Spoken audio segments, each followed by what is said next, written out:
Welcome back to Vanguard Service Brigade International, where world affairs meet clear explanations. Today we're diving headfirst into a global hot potato. 2025 United Nations reforms. What exactly are countries demanding? And why is the UN suddenly everyone's favorite target? Grab your tea, your treaties, and your Twitter takes because things are about to get diplomatically spicy. Let's start with a simple question. How do you fix a system built in 1945?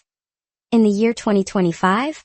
That's right, while your phone updates every 2 weeks, the UN Charter is basically a vintage relic. And like most vintage things, it's got charm, but also a lot of cracks. Enter the reformers. From Brazil to South Africa, Germany to India, there's a growing chorus saying, hey, if we're contributing troops, money, and moral speeches to your platforms, shouldn't we get a real seat at the table? Microphone spoiler alert. They're talking about the Security Council. Right now, there are 5 permanent members, P5 if you're in the acronym club.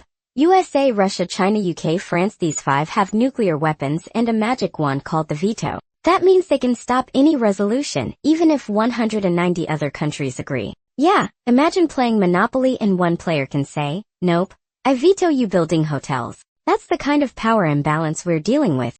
The UN is not just one room of diplomats arguing politely, it's a sprawling mansion of agencies.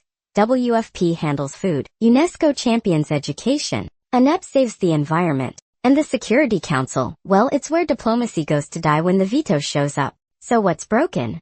A few highlights. Small blue diamond representation. Africa, yes, the entire continent, has 0 permanent members on the Security Council. That's 54 countries with 0 veto power. Small blue diamond outdated power structures. Japan is the 3rd largest economy, but not a permanent member. India has 1.4 billion people, more than the entire P5 combined, but still no veto. Small blue diamond gridlock, Ukraine war? Veto. Gaza crisis? Veto. Climate action?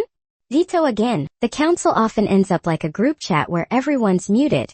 Except one guy who sends memes no one likes. Small blue diamond peacekeeping missions. Often underfunded, occasionally overstaying, and sometimes awkwardly accused of doing more harm than good. Reform here means more transparency, clearer mandates, and oh yeah, less bureaucracy.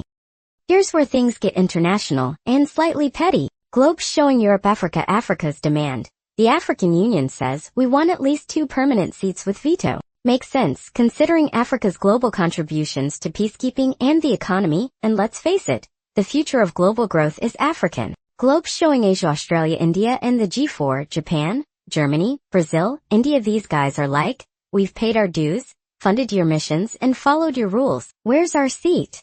They argue for a more inclusive and geographically representative Security Council. Germany and Japan have especially strong support from Western allies. But guess who's blocking them?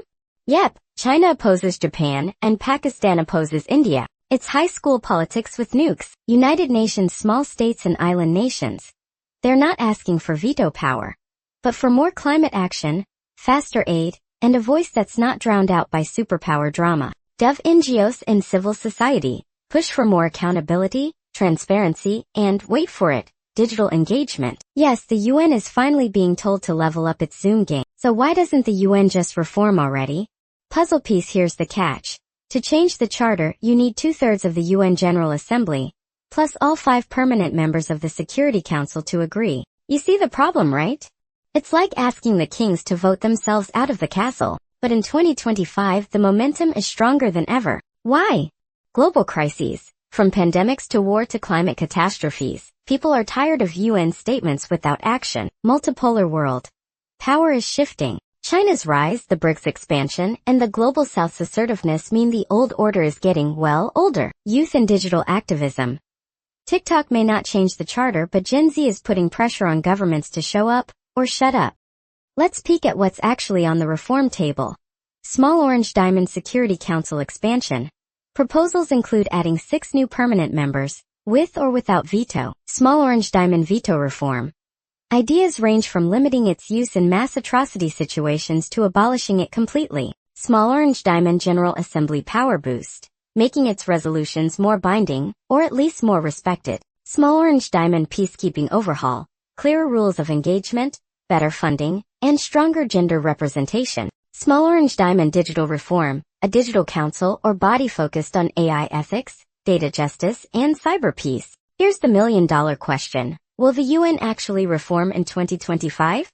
Maybe not fully, but the pressure is real, the calls are louder, and the credibility of the institution, already wearing thin, is on the line. Whether it's evolutionary or revolutionary, change is coming, and when it does, you'll be the first to understand. Get to like, share, and subscribe for more deep dives into global affairs that won't put you to sleep. Until next time, stay informed, stay empowered, and stay just a little bit cheeky.